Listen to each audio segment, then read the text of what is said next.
Hello and welcome back to the Deep Dive. Great to be back. Today we're embarking on another essential exploration, digging into the key developments from July 26, 2025.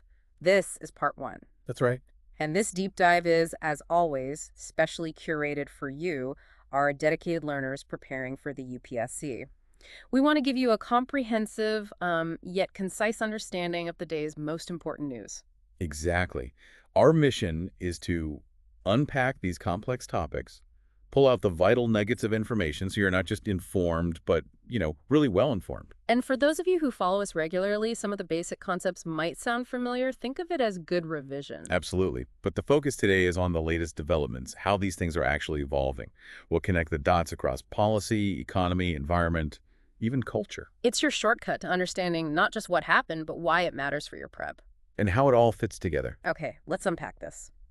Right, kicking us off in domestic policy and governance, we've got a significant report concerning agriculture. Ah, yes. The Parliamentary Estimates Committee of the Ministry of Agriculture and Farmers' Welfare. Exactly.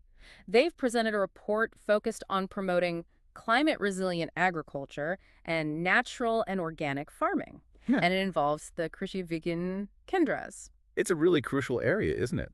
Well, especially with changing climate patterns impacting food security. Definitely.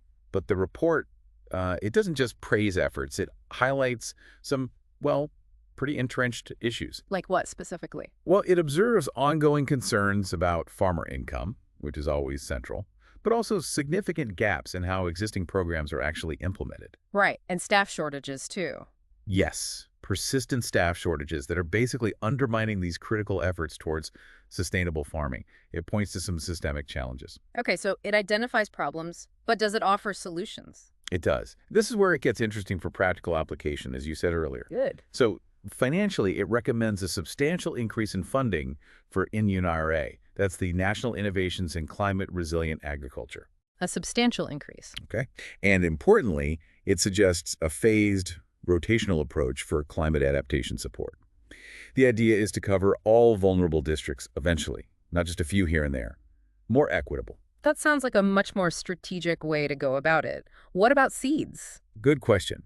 For climate-resilient seed varieties, the committee wants decentralized seed hubs. Decentralized, meaning closer to the farmers. Exactly. And promoting seed village programs more widely. Plus, crucially, better coordination between ICOR, state governments, and seed companies. So less top-down, more collaborative. Spot on. Empowering local agricultural ecosystems, tailoring things for climate resilience right at the village level. That makes a lot of sense. And organic farming, you mentioned that at the start. Yes, for organic certification and market support, the report calls for a unified organic label. One label for both NPOP and PGS India. Precisely. To reduce confusion, build trust.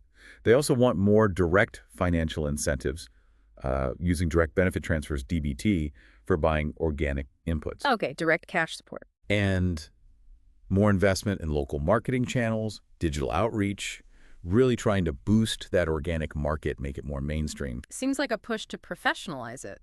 And pest management. Right. The final piece is safe pest management, big emphasis on adopting biological methods. Using technologies from ICAR MBR. Yes, the National Bureau of Agricultural Insect Resources, promoting these as sustainable alternatives to chemical pesticides. So taken together, it's quite a comprehensive set of recommendations. It really is, and it raises that key question, doesn't it?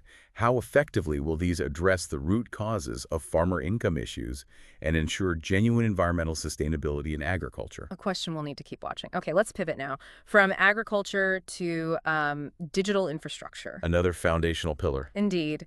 The draft National Telecom Policy, NTP 2025, has been released by the DOT. Building on the 2018 policy, right? Yes, but looking ahead, addressing next-gen tech. Yeah. 5G, 6G, AI, IoT, quantum communications, satellite networks, blockchain, the works. It's got a big aim. India becoming a nation of choice for telecom technology. Under the banner Bharat, a telecom product nation. And the aims, the objectives laid out in NTP 2025, they are incredibly ambitious. How so? Well, universal and meaningful connectivity, naturally, but also doubling the telecom sector's contribution to India's GDP. Doubling it. Wow. Yeah, and attracting 1,000 crore in annual infrastructure investment. That's what, over $12 billion a year? A massive signal. Huge investment. And jobs. Tied directly to that. aiming for 1 million new jobs, plus upskilling or reskilling another million workers. That's a significant workforce commitment. What about security and sustainability? Both are key. Securing critical telecom infrastructure using quantum-resistant cryptography that's very forward-looking. Definitely thinking ahead there. And cutting the sector's carbon footprint by 30%.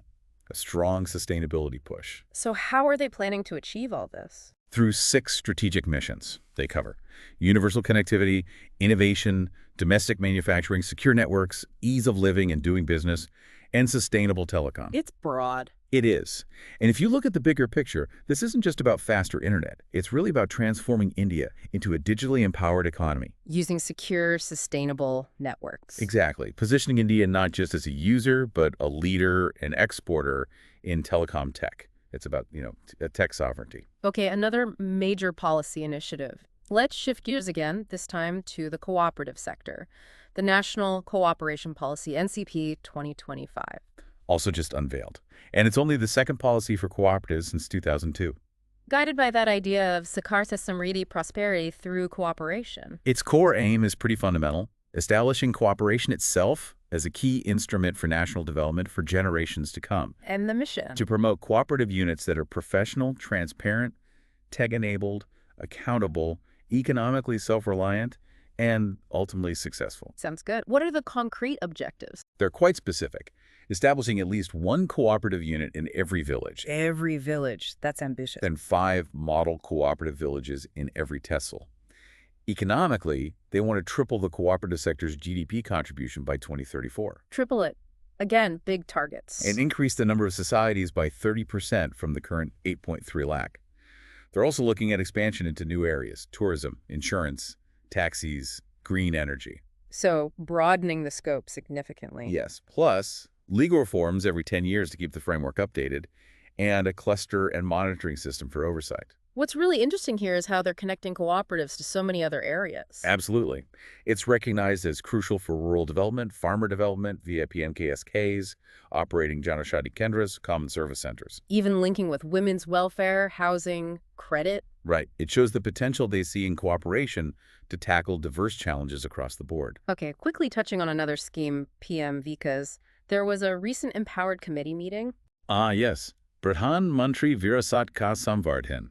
It's a central sector scheme under the Ministry of Minority Affairs. And it combines several older schemes, doesn't it? Exactly. Converges 5 of them: Siko Arkamau, Nai Manzil, Nai Roshni, US Tad, and Hamari Darohar. With the goal of uplifting the 6 notified minority communities. Precisely. Muslims, Christians, Sikhs, Buddhists, Jains, and Zoroastrians.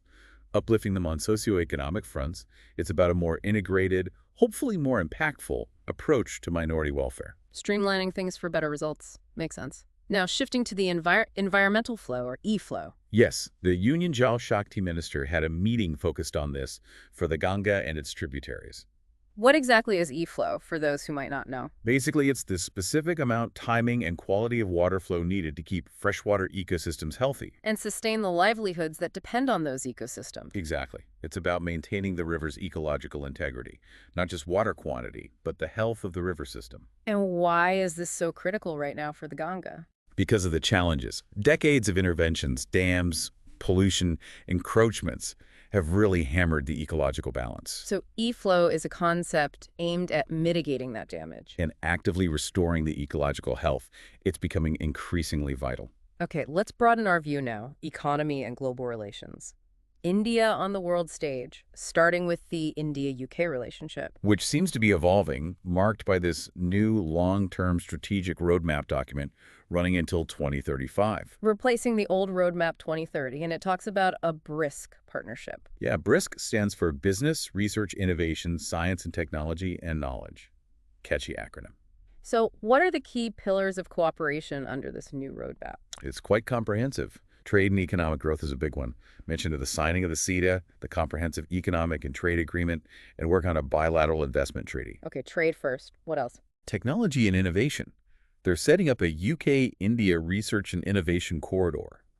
Defense and security is key to co-development of advanced jet engine tech, electric propulsion, and strategic alignment on the Indo-Pacific. So deeper defense ties. Seems so.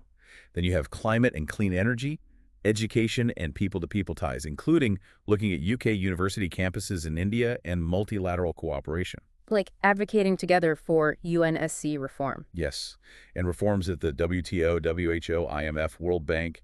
It signals a pretty deep strategic alignment. And you mentioned the CETA. That's actually been signed now, hasn't it? It has. And the projections are significant, doubling bilateral trade to $120 billion by 2030. Up from about $60 billion now. That's a huge target in just a few years. It is. And the highlights are worth noting. Tariff elimination on 99% of Indian tariff lines. 99%. That's almost total. Pretty much. And 90% of UK tariff lines going the other way. For India, this means big potential gains in labor-intensive sectors. Like textiles, leather, toys, gems, and jewelry. Exactly. Plus, engineering goods, chemicals, marine products. Also, importantly, patent protection for traditional farming knowledge. That's significant. Yeah. And market access. Yes, Indian MSMEs get access to UK government procurement. For the UK, they get better access for things like whiskey, salmon, advanced manufacturing. Beyond tariffs, what else? Reducing non-tariff barriers, easier customs, easier mobility for professionals, Yeah. IT, finance, engineering folks from India. And something about Social Security. Right, the Double Contribution Convention, DCC. It exempts Indian workers in the UK from paying Social Security there for up to 3 years if they're still paying in India. Saves costs. So quite a few moving parts in this CETA. It sounds like a major boost for trade, especially services and IT for India. Definitely seems poised that way. But you asked a great question earlier. What are the less obvious impacts or potential challenges? Yes, beyond the headline numbers. Well, while it opens doors, it also means increased competition in some domestic sectors. Indian industries will need to adapt, innovate. So it's opportunity and pressure. Exactly. And understanding that dynamic, the need for domestic resilience alongside seizing global opportunities, that's key for a nuanced UPSC perspective. It's not just about trade volume. Good point. Staying with international finance, but a different angle. Yeah. DTAAs, double taxation avoidance agreements. Ah, yes, the Supreme Court ruling on the India-UAE DTAA. Right. The court held that exclusive possession isn't needed for a permanent establishment.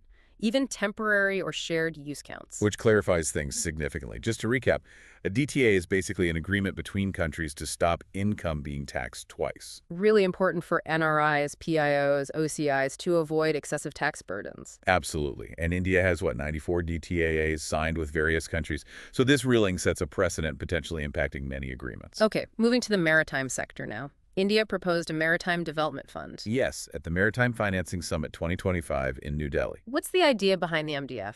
It's designed as a dedicated blended finance vehicle. The aim is to lower the cost of capital and attract long-term investment into shipyards, coastal infrastructure, inland waterways. Supporting the whole ecosystem. Exactly. Yeah. It fits with other recent moves, like ports, cutting turnaround time, and allowing 100% FDI in shipping, boosting the maritime economy. And still on the economic front, but shifting to energy, the IRENA report on renewable power generation costs. IRENA, the International Renewable Energy Agency, their RPGC report had some striking figures for 2024. Global renewable capacity additions hit 582 gigawatts, huge number. And solar PV was the giant share, 452 GW, nearly 78%. Wow, solar really dominating additions. Wind was second. Yep, 114 GW. But the main headline really is cost. Renewables are now cheaper than fossil fuel alternatives. Cheaper overall? Yes. And wind remains the cheapest source among renewables globally, on average. That's a major economic argument beyond the environmental one. Absolutely. The report estimates renewables helped avoid USD $467 billion in fossil fuel costs in 2024 alone. Huge savings. But the report mentioned risks, too. It did. Short-term risks like geopolitical tensions, supply chain issues, trade barriers could slow things down. It's not a completely smooth ride, but the direction is clear. Right. Okay, let's move into our final section, environment, science, and culture. Starting with, unfortunately, some bad news about coral. Yes, a concerning study from Lakshadweep. It found a 50% reduction in coral cover over 24 years in Agatti, Kadmat, and Kavaratti. 50%. That's drastic. Why? The main reason cited is reduced recovery rates after bleaching events. Corals just aren't bouncing back like they used to. And these bleaching events are linked to El Nino. The study highlights 3 major ENSO events, 1998, 2010, 2016, that caused decline, and the recovery since has been slow and insufficient. What else causes coral depletion? It's a mix. Marine heat waves are a big one, driven by climate change, runoff and pollution from land. Extreme low tides exposing corals, too much sunlight sometimes, sedimentation covering them. A whole host of stressors. Exactly. And it matters so much because corals are, well, incredibly important. More than just pretty reefs. Way more.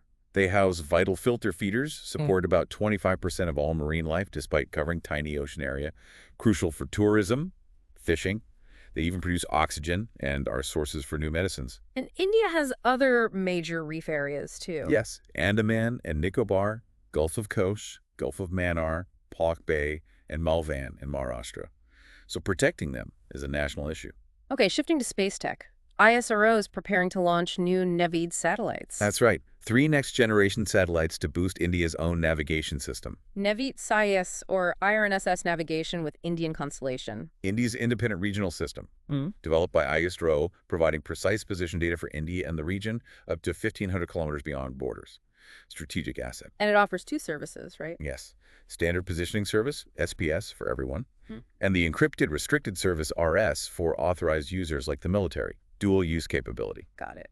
Now, for some green innovation on the ground, IIT Guwahati researchers. Yes, they've developed an eco-friendly bamboo composite for automobiles, Using a specific type of bamboo. Bambusa tulda, combined with biodegradable polymers, a sustainable alternative material. Tell us about Bambusa tulda. It's a fast-growing bamboo found across India, Southeast Asia, grows in clumps.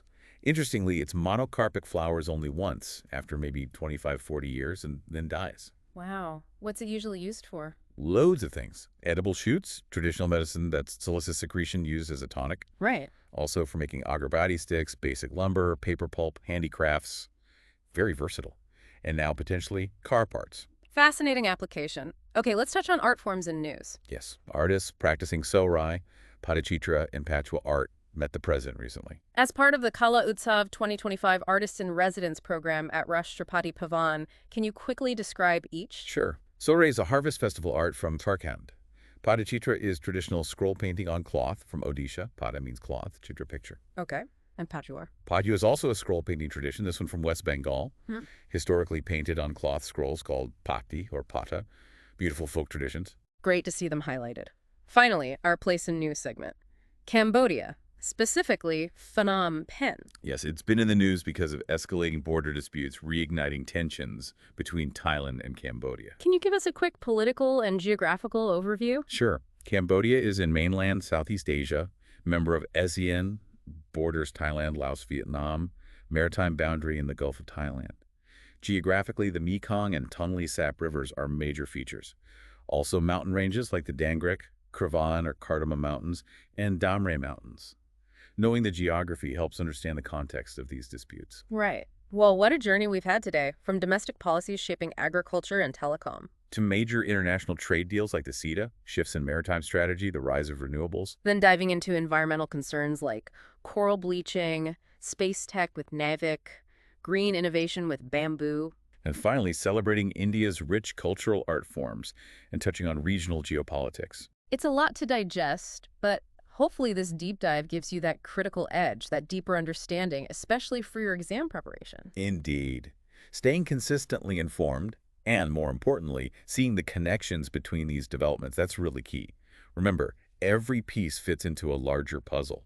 Think about how telecom policy might impact agricultural tech adoption, or how trade deals influence environmental standards. Absolutely. It's all interconnected. And look, if you found this deep dive valuable today, please do us a small favor. Yeah, hit that like button. Please like this deep dive and subscribe to our channel so you never miss out on these explorations. Your support really helps us keep bringing you these essential insights. It really does. So until next time, keep learning, keep questioning, keep growing.